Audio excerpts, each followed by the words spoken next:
Bismillahirrahmanirrahim. Assalamualaikum warahmatullahi wabarakatuh. Selamat pagi, salam sejahtera buat kita semuanya. Yang sama-sama kita hormati Ketua Majelis Syuro Partai Keadilan Sejahtera, Habib Dr. Salim Segaf Al-Jufri. Semoga Allah senantiasa melindungi beliau dan memberikan kesehatan kepada beliau.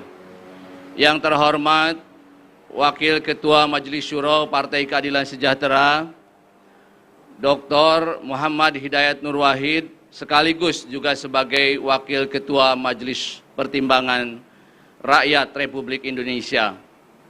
Yang terhormat para anggota Dewan Pimpinan Tingkat Pusat atau DPTP, Sekretaris Majelis Syuro, Ketua MPP, Ketua DSP, Sekjen, dan Bendahara Umum DPP Partai Keadilan Sejahtera.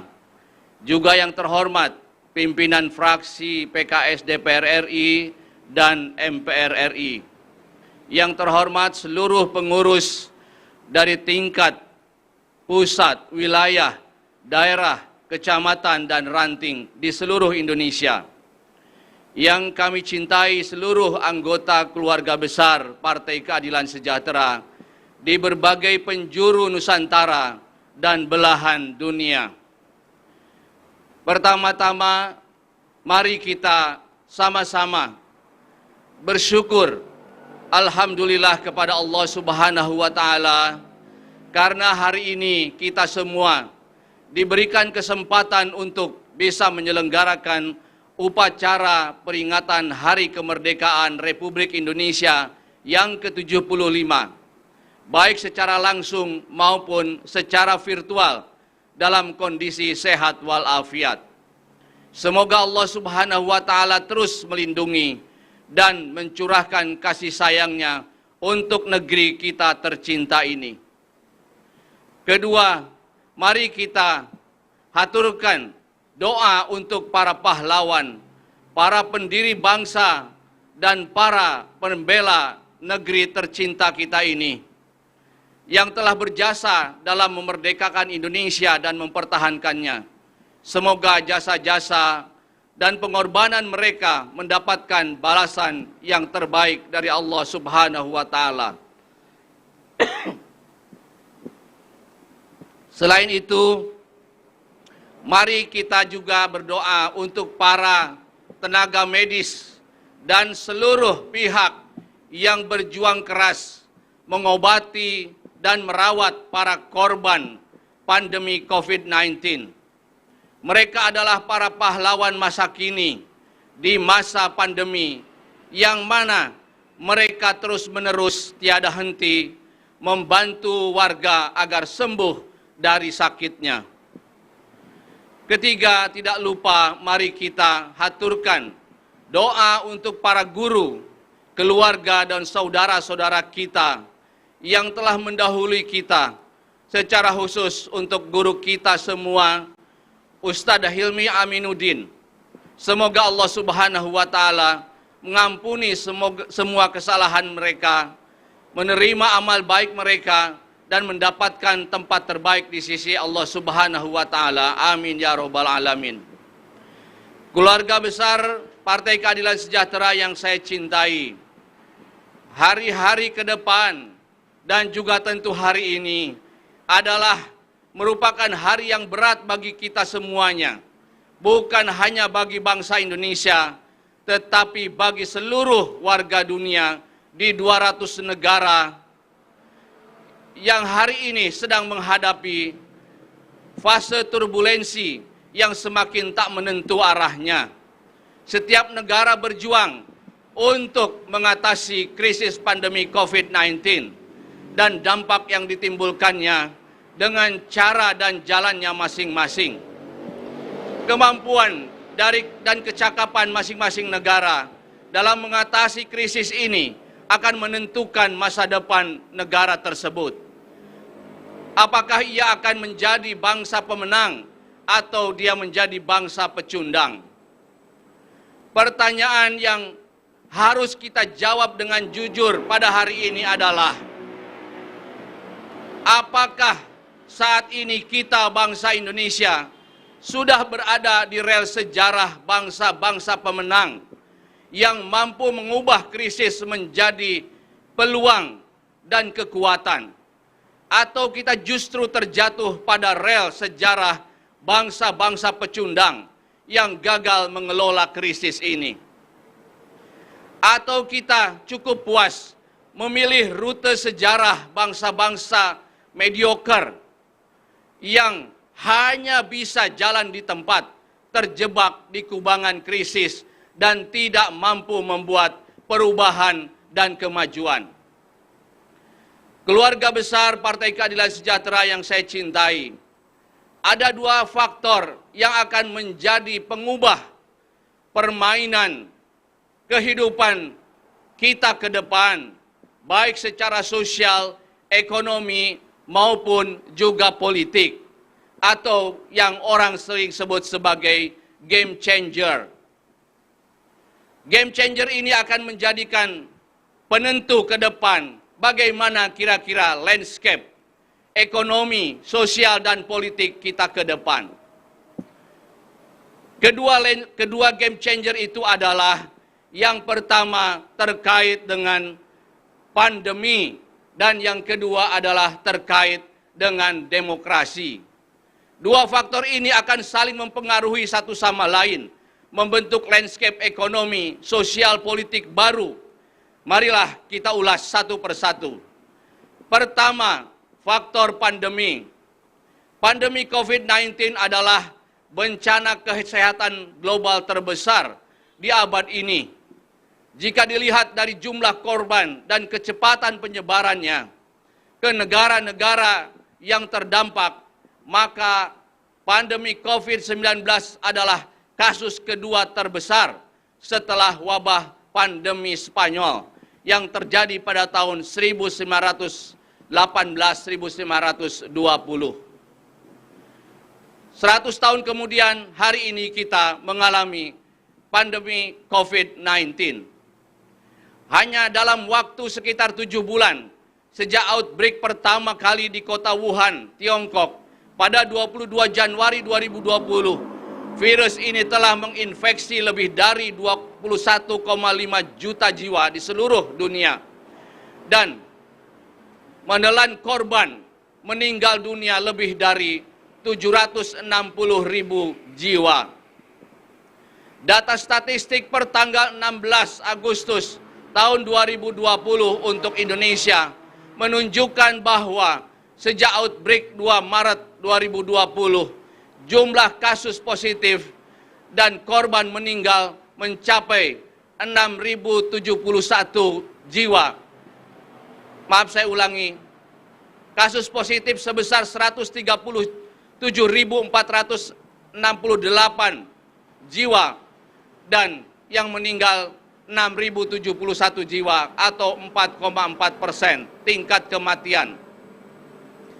Dengan angka ini berarti tingkat kematian di Indonesia ini lebih tinggi daripada tingkat kematian di dunia yang berada pada kisaran 3%. Dengan kondisi di atas, maka hal pertama yang harus kita lakukan adalah melakukan mitigasi penyebaran wabah pandemi COVID-19. Pemerintah harus mampu mengendalikan dan menurunkan tingkat penyebaran COVID-19 ini. Ada prinsip first thing first, yaitu kita harus mengatasi bagaimana mendorong akselerasi kepastian pemerintah pusat dan daerah dalam melakukan testing dan tracing. Ini merupakan faktor penting di dalam mengatasi COVID-19, yaitu kita melakukan testing sebanyak-banyaknya dan kita juga melakukan tracing dari satu kasus bagaimana runtutannya kepada yang lain. Tanpa kebijakan testing dan tracing yang masif, kita akan sulit menurunkan kurva pandemi kita menjadi landai atau bahkan menjadi turun. Data statistik yang dilaporkan pemerintah Indonesia adalah angka yang sangat konservatif dan kita patut menduga bahwa kasus positif dan korban meninggal adalah jauh lebih tinggi dari yang dilaporkan oleh pemerintah. Hal tersebut disebabkan dua faktor, yaitu yang pertama, karena setiap korban meninggal yang berstatus suspek atau dicurigai, pasien dalam pengawasan PDP, dan orang dalam pantauan atau ODP tidak dicatat sebagai kematian akibat COVID-19. Karena kepastian hasil swab tesnya biasanya adalah beberapa hari setelah yang bersangkutan meninggal dunia. Yang kedua adalah bahwa kemampuan testing pemerintah saat ini itu masih sangat rendah. Akumulasi kita hari ini yang ditesting baru 1,8 juta tes, atau jika dirata-rata hanya sekitar 6.800 spesimen per 1 juta penduduk Indonesia. Ini angka yang sangat jauh dari ideal jika dibandingkan dengan negara-negara lain di Asia, Eropa, dan Amerika. Testing adalah salah satu kebijakan paling krusial dalam memitigasi penyebaran COVID-19. Pemerintah tidak mungkin bisa memetakan dengan tepat kasus COVID-19 jika testing yang dijalankan sangat rendah coveragenya. Rendahnya tingkat testing ini menjadikan data yang diperoleh sangat minim, sehingga para pembuat kebijakan di daerah dan tenaga medis di lapangan tidak memiliki informasi yang mencukupi untuk membuat kebijakan dan penanganan yang tepat. Kurva epidemi COVID-19 akan sulit diturunkan dan ekonomi pun tidak akan sulit dipulihkan. Keluarga besar PKS yang saya cintai dan saya banggakan, pandemi COVID-19 tidak hanya berdampak terhadap kesehatan dan keselamatan jiwa warga, tetapi juga berdampak kepada kondisi ekonomi mereka. PKS sudah sejak jauh-jauh hari mengingatkan hal ini kepada pemerintah melalui surat yang ditulis kepada Pak Jokowi secara terbuka. Kita tegaskan bahwa dalam penanganan COVID-19 ini, kita harus berfokus kepada penanganan kesehatan. Jangan didahulukan penanganan ekonomi. Tetapi pemerintah berkeinginan menyelesaikan persoalan kesehatan dan persoalan ekonomi secara bersamaan. Ternyata hari ini kebijakan pemerintah itu membuahkan sebuah hasil yang sangat menyedihkan. Kesehatan masih tetap terbengkalai. Kurva pandemi kita masih tetap naik. Dan di sisi lain, kondisi ekonomi kita juga makin terpuruk. Angka-angkanya akan saya jabarkan berikutnya.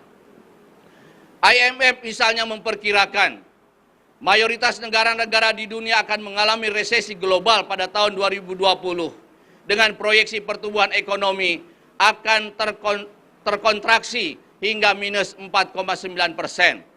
Hampir seluruh negara-negara di dunia, baik negara maju maupun berkembang, mengalami kontraksi dan masuk ke jurang resesi.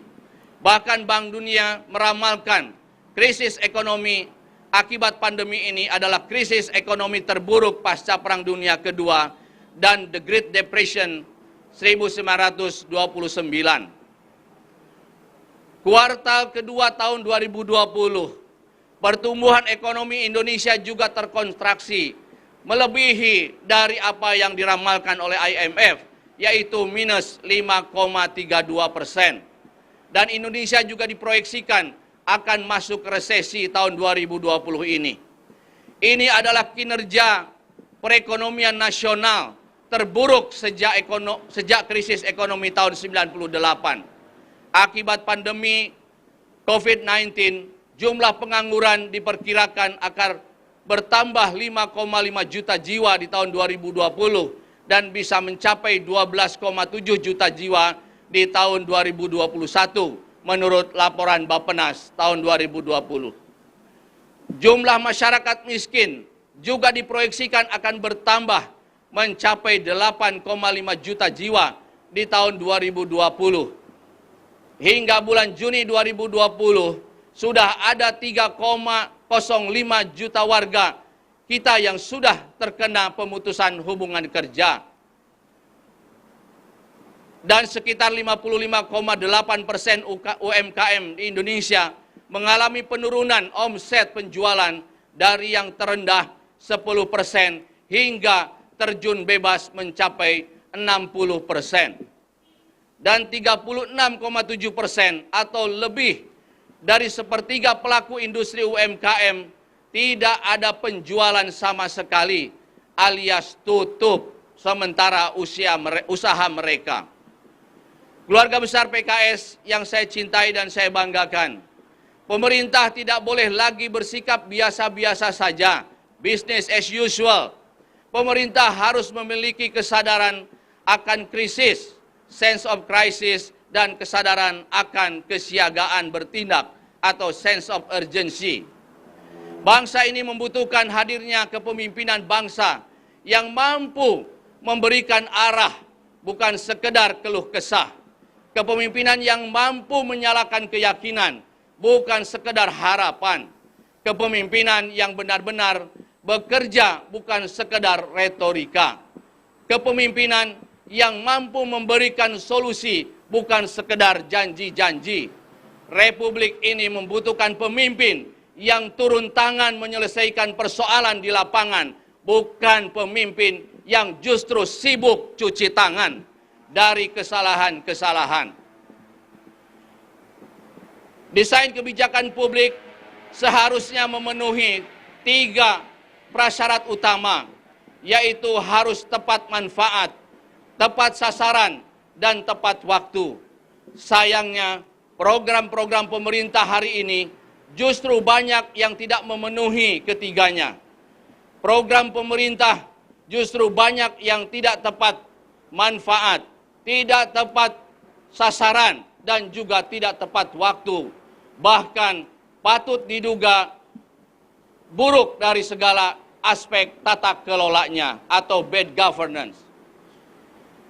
Misalnya kartu prakerja, desain program ini untuk kepentingan siapa?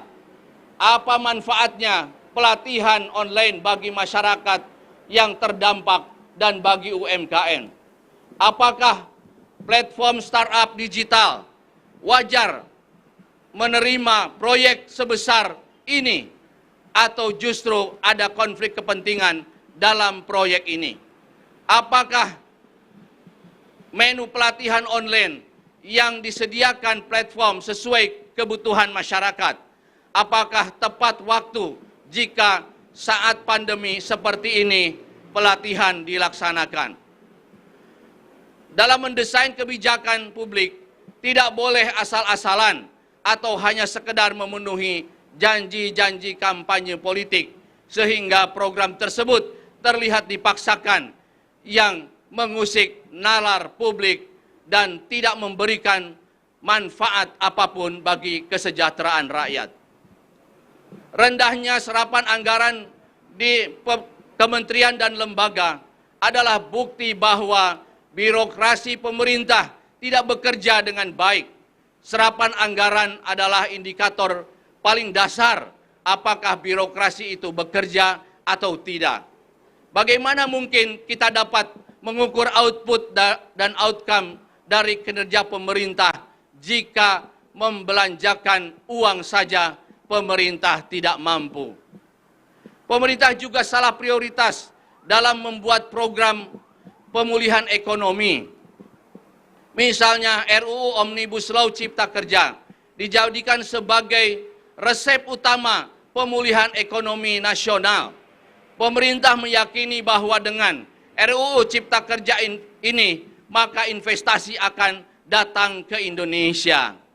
Pemerintah lupa dan pemerintah memiliki pandangan yang sangat gegabah bahwa saat ini seluruh dunia sedang mengalami masalah dari sisi investasi dan perdagangan internasional.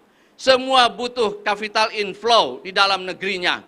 Jadi mengharapkan investasi luar negeri dalam kondisi seperti sekarang sebagai motor pertumbuhan ekonomi adalah sebuah kesalahan memahami persoalan hari ini. Justru di saat investasi, perdagangan dan konsumsi sedang jatuh, maka kinerja stimulus fiskal pemerintah menjadi sumber utama pertumbuhan ekonomi yang menjadi penopang utama pertumbuhan ekonomi nasional kita. Namun demikian, fakta berkata lain, data menunjukkan bahwa pemerintah gagal dalam memitigasi dampak pandemi terhadap ekonomi nasional. BPS mencatat pertumbuhan kinerja pengeluaran atau belanja pemerintah pada kuartal 2 justru mengalami kontraksi minus 6,9%. Hal ini menunjukkan pemerintah gagal menjadikan stimulus fiskal sebagai bantalan untuk membantu ekonomi masyarakat dan UMKM yang terdampak. Kebijakan fiskal yang seharusnya bisa tumbuh positif dan ekspansif di tengah lesunya ekonomi justru berbalik arah menjadi salah satu penyumbang terbesar kontraksi pertumbuhan ekonomi Indonesia. Untuk mengantisipasi krisis ekonomi, pemerintah harus fokus kepada upaya-upaya penyelamatan ekonomi masyarakat menengah bawah yang mayoritas di Republik ini. Bangun sistem jaringan pengaman sosial yang kuat. Saatnya stimulus ekonomi itu diberikan dan diprioritaskan kepada rakyat miskin, rentan miskin, kelas menengah pekerja informal, para buruh pabrik, petani, nelayan, dan pelaku UMKM yang paling terdampak dari krisis pandemi ini. Merekalah yang harus diprioritaskan mendapatkan proteksi ekonomi, bukan seperti yang diharapkan dalam RUU Omnibus Law, yaitu para pengusaha-pengusaha besar. Saudara-saudara, keluarga besar Partai Keadilan Sejahtera yang saya cintai dan banggakan, setelah 5 bulan berjalan, tampak sekali bahwa pemerintah gagal paham dalam mengelola hubungan antara bagaimana strategi melakukan mitigasi pandemi dan pemulihan ekonomi. Bukankah para ahli kesehatan dan ekonomi telah sepakat bahwa kinerja ekonomi adalah fungsi dari kemampuan kita dalam menangani permasalahan pandemi. Dan ini pula sudah dijelaskan oleh PKS di dalam surat terbukanya kepada Bapak Jokowi. Artinya, jika pemerintah semakin cepat dan tepat mengatasi pandemi, maka ekonomi akan semakin cepat pulih. Dan sebaliknya, jika pemerintah semakin lambat dan tidak akurat dalam menangani pandemi, maka ekonomi juga akan semakin lambat pulihnya. Dan itu terjadi hari ini. Bangsa ini seharusnya memiliki keyakinan yang sama bahwa ekonomi cepat atau lambat akan pulih kembali atau rebound, sedangkan warga dan tenaga medis yang meninggal tidak akan bisa kembali lagi. Setidaknya warga yang meninggal yang diumumkan oleh pemerintah bukanlah angka statistik saja. Mereka adalah saudara-saudara kita yang memiliki keluarga yang sangat mencintai mereka. Bayangkan jika itu terjadi kepada diri kita, keluarga kita, kerabat kita, dan sahabat kita. Jangan pernah beranggapan bahwa korban warga yang meninggal dan yang terinfeksi sebagai biaya dari krisis atau cost of crisis.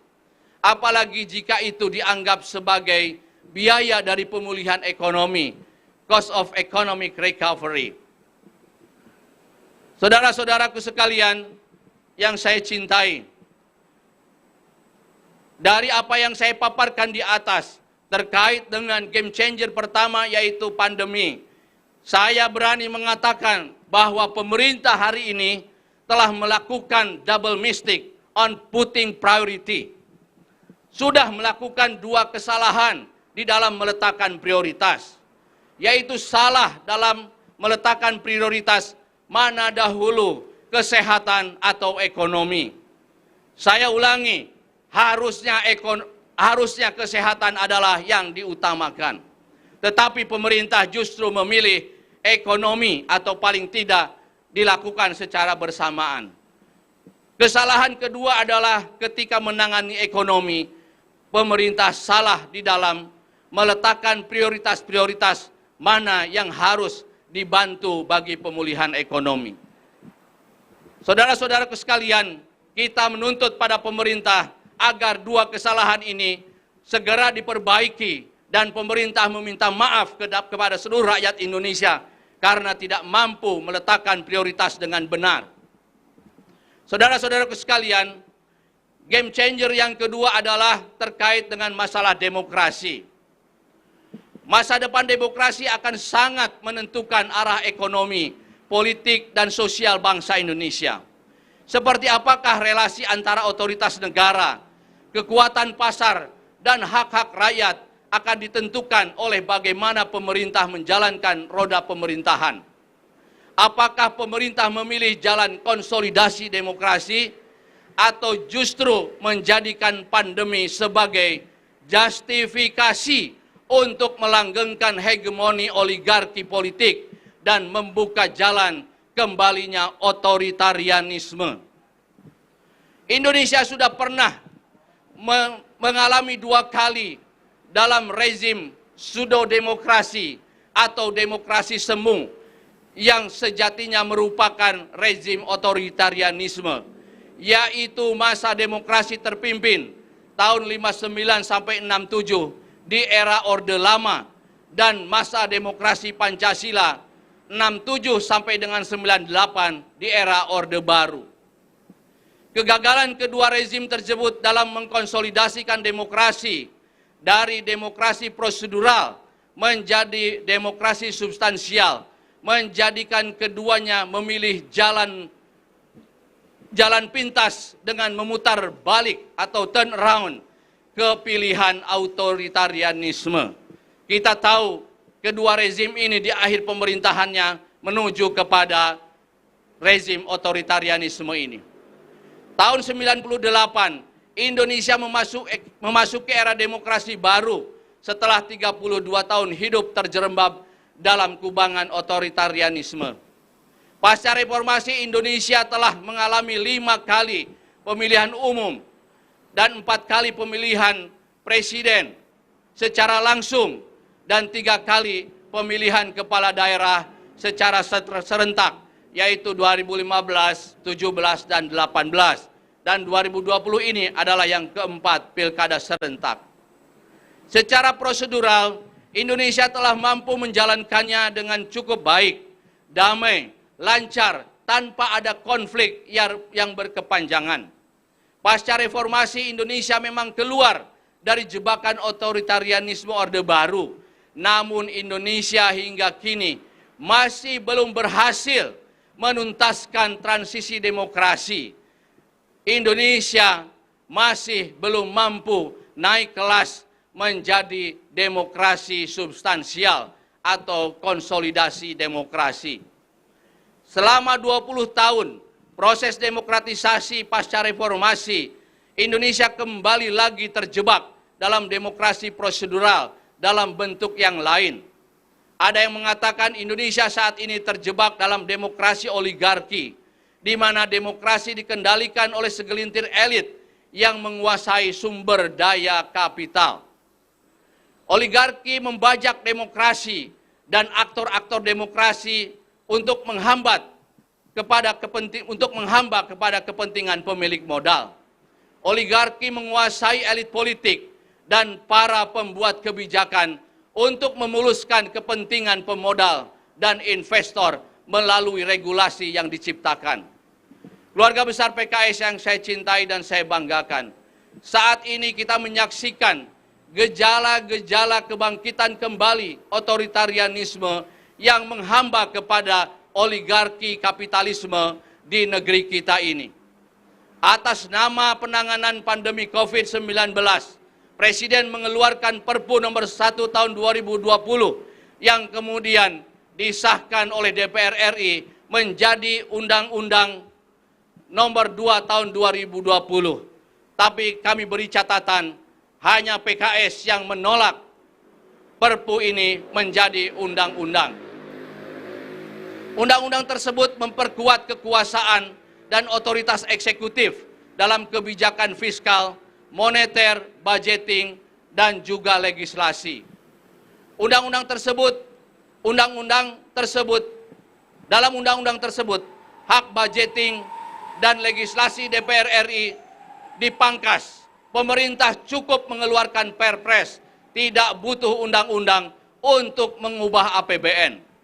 Pemerintah juga memiliki hak istimewa di mana kebijakan pemulihan ekonomi selama pandemi tidak bisa diperkarakan secara hukum, baik secara perdata maupun secara pidana.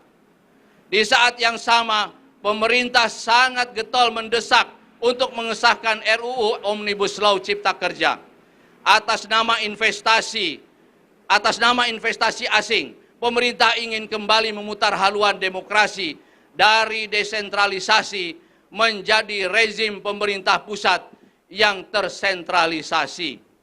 Melalui RUU Cipta Kerja, pemerintah berkeinginan untuk memangkas kewenangan pemerintah daerah dalam kegiatan perekonomian dan investasi. Segala bentuk perizinan dan investasi akan dikendalikan penuh di tangan pemerintah pusat. Di saat yang sama, beberapa hak-hak pengawasan dan penganggaran lembaga legislatif juga akan dikurangi. Hak-hak buruh dan pekerja dikorbankan demi memprioritaskan kepentingan investasi dan pemodal.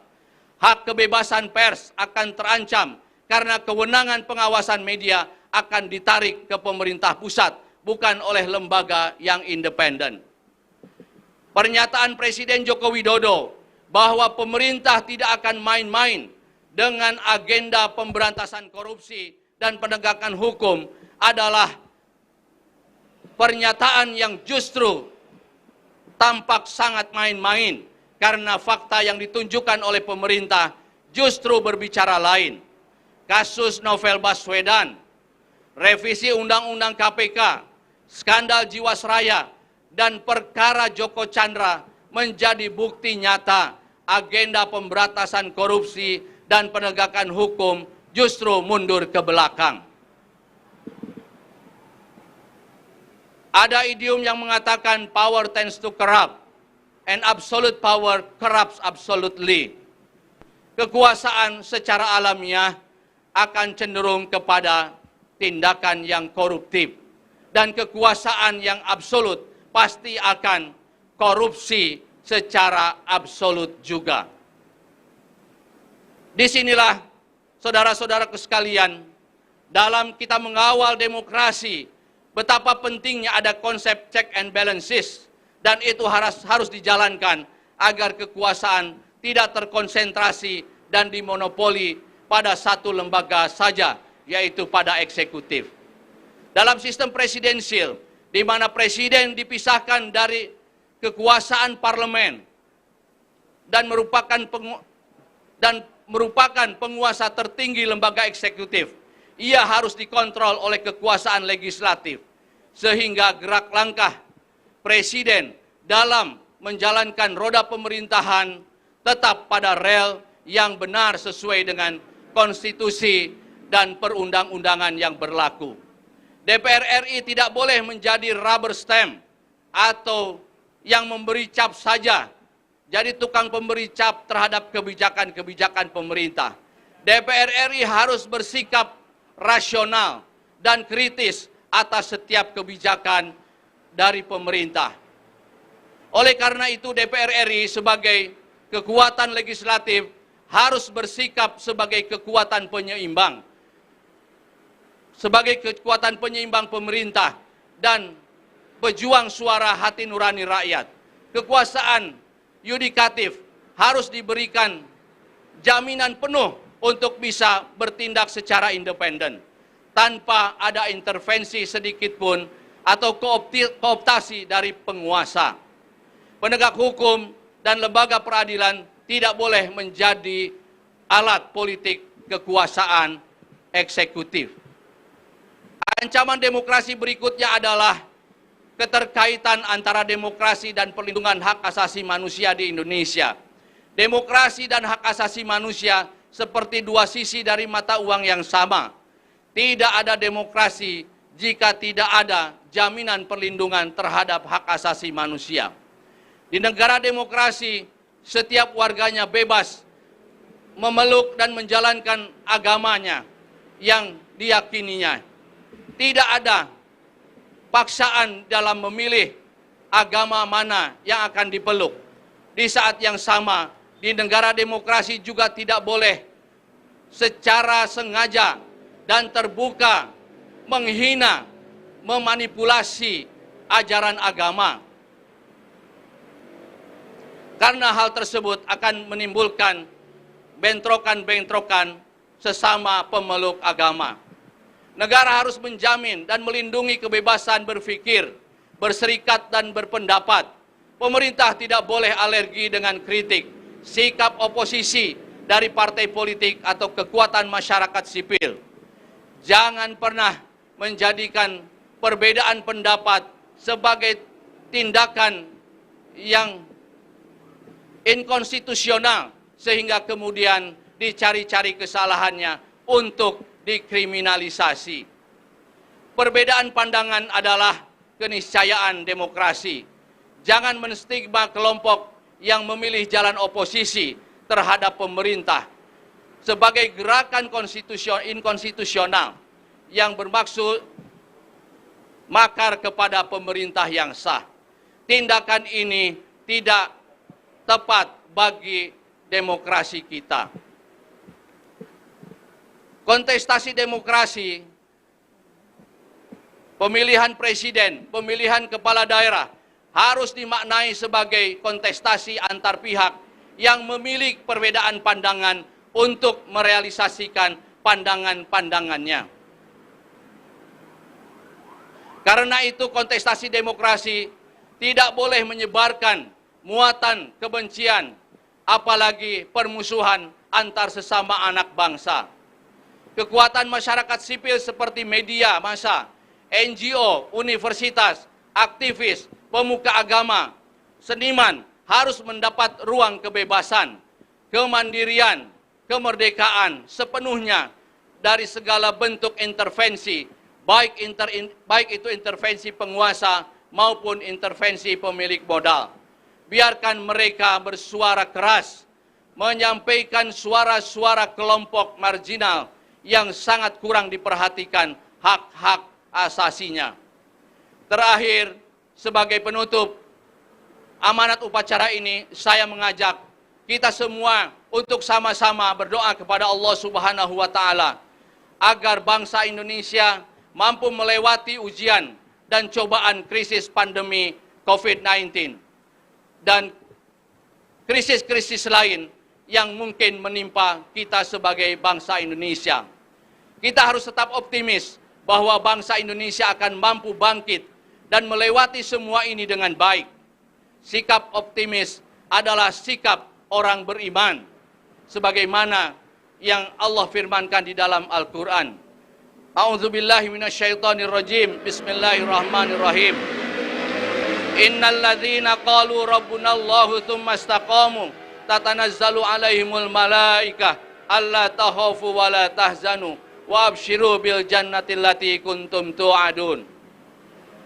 Allah memberikan pesan yang sangat luar biasa kepada kita semua, orang-orang yang beriman, dan kemudian kita istiqomah dengan keimanan kita. Kita tidak akan pernah merasa takut, merasa lelah, merasa ragu-ragu, karena Allah akan menurunkan malaikat-malaikatnya kepada kita semua, yang setiap saat akan menghembuskan di hati nurani kita tentang kabar gembira.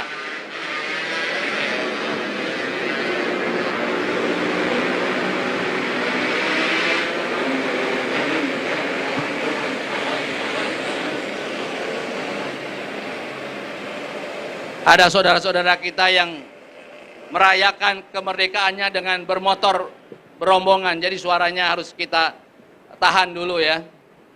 Jadi bagi orang yang beriman dan istiqomah, insya Allah malaikat akan terus menghembuskan pada jiwa-jiwa kita tentang optimisme masa depan.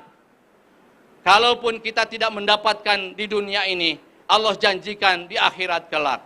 Maka kita sebagai manusia Pancasila yang memiliki sila ketuhanan yang Maha Esa, kita orang beriman, marilah kita terus istiqomah. Dengan istiqomah itulah kita akan selalu optimis bahwa pandemi COVID-19 dan semua krisis-krisis lain itu akan bisa kita lewati dan kita akan menemui masa-masa yang damai, masa-masa tanpa ketakutan, dan insya Allah kita akan menjadi manusia-manusia yang beruntung pula nanti di akhirat kelak. Demikian keluarga besar PKS yang saya cintai dan saya banggakan. Semoga dengan peringatan Hari Ulang Tahun Kemerdekaan Republik Indonesia yang ke-75 ini, kita semuanya semakin menghayati sejarah perjuangan bangsa kita ini. Bagaimana pengorbanan para tokoh-tokoh pejuang kita, para syuhada dulu mengusir penjajah dan mereka mengantarkan Indonesia pada kemerdekaannya, dan terus mereka mempertahankan kemerdekaan ini sampai akhirnya kemerdekaan bisa kita nikmati hari ini. Saya meminta seluruh keluarga besar Partai Keadilan Sejahtera untuk melanjutkan perjuangan para syuhada, para pahlawan yang telah mendahului kita dengan mengisi kemerdekaan ini dengan segala hal yang baik, sesuai dengan tagline kita, berkhidmat untuk umat, bangsa, dan negara. Insya Allah negeri yang kita inginkan, yang dicita-citakan oleh para founding fathers kita, sebagaimana pada paragraf keempat pembukaan Undang-Undang 45, itu akan segera terwujud. Baldatun thayyibatun warabun ghafur. Semoga Allah Subhanahu wa taala meridhoi segala niat dan keinginan kita, dan semoga Allah Subhanahu wa taala memberikan jalan-jalan yang mudah, jalan-jalan yang bisa kita lewati untuk mewujudkan cita-cita para founding fathers tersebut. Demikian, wallahul muwafiq ila aqwamit thoriq. Billahi taufik wal hidayah. Assalamualaikum warahmatullahi wabarakatuh.